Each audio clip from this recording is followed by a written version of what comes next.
Saudara-saudari yang terkasih, jumpa lagi dalam Renungan Harian Pelita Hati hari ini, Sabtu tanggal 23 Januari 2021.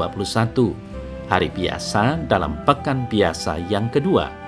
Bersama saya Romo Thomas Suratno SC dari Paroki Cilandak, Jakarta Selatan, mendengar dan merenungkan Sabda Tuhan, yakni firman Tuhan yang tersurat dalam Injil Markus, bab atau pasal 3, ayat 20 sampai dengan ayat 21.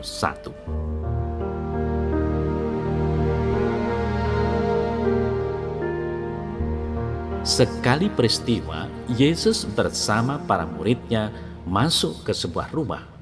Maka datanglah orang banyak berkerumun pula, sehingga makan pun mereka tidak dapat. Waktu kaum keluarganya mendengar hal itu, mereka datang hendak mengambil dia, sebab kata mereka, ia tidak waras lagi.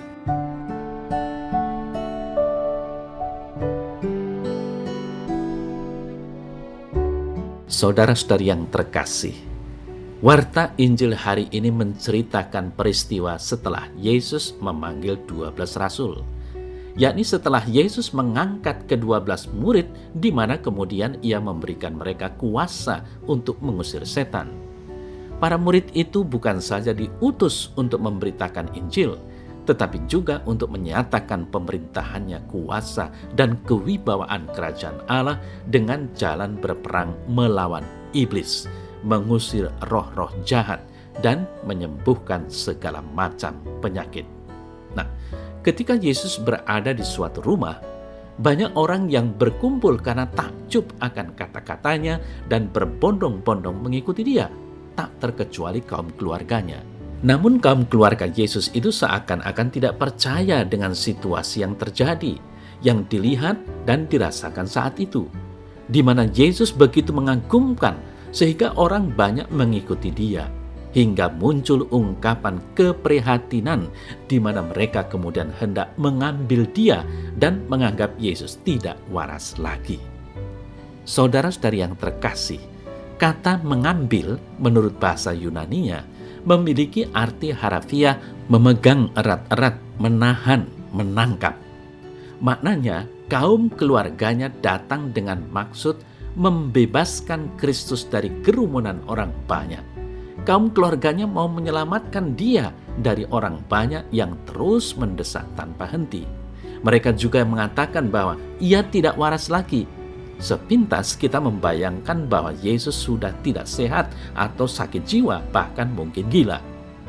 Istilah tidak waras lagi bukanlah perkataan secara harafiah, namun sebuah kiasan, karena kata Yunaninya dapat diterjemahkan berada di luar dirinya.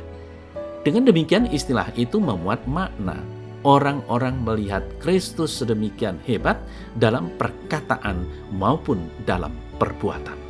Saudara-saudari yang terkasih, sekarang kita mencari tahu bahwa kaum keluarganya berniat menyelamatkan Kristus dari desakan orang-orang yang terus saja datang kepadanya karena melihat karyanya yang demikian hebat, seakan-akan itu bukan dirinya sebagaimana yang dikenal oleh keluarganya. Karena kita semua memahami bahwa keluarga adalah mereka yang mempunyai hubungan lebih dekat dan mengenal kita. Namun seringkali sebuah permasalahan itu muncul dari dalam keluarga sendiri. Keluarga Yesus ingin menyelamatkan dia, tetapi justru sebaliknya, karena yang menjadi penyelamat itu adalah Yesus. Karena dia adalah Mesias, juru selamat manusia, milik dunia, dan bukan hanya kepunyaan keluarganya sendiri. Saudara-saudari yang terkasih, dari warta Injil yang singkat tadi, jelas kita diajak untuk lebih mengenal Yesus Kristus secara lebih dalam, membiarkan Kristus hidup dalam diri kita, karena Yesus Kristus adalah benar-benar Allah yang menjadi manusia, yang datang ke dunia untuk memberi arti dan makna kehidupan, serta memberi kita harapan akan keselamatan abadi. Sehingga semakin kita mengenal Yesus, dengan demikian diharapkan kita semakin beriman dengan benar, bukan hanya ikut-ikutan. Lalu semakin beriman, semakin pula memberi jaminan keselamatan bagi kita dan dunia. Semoga hal ini menjadi kesadaran kita semua untuk mau meningkatkan pengetahuan dan penghayatan iman kekristenan kita.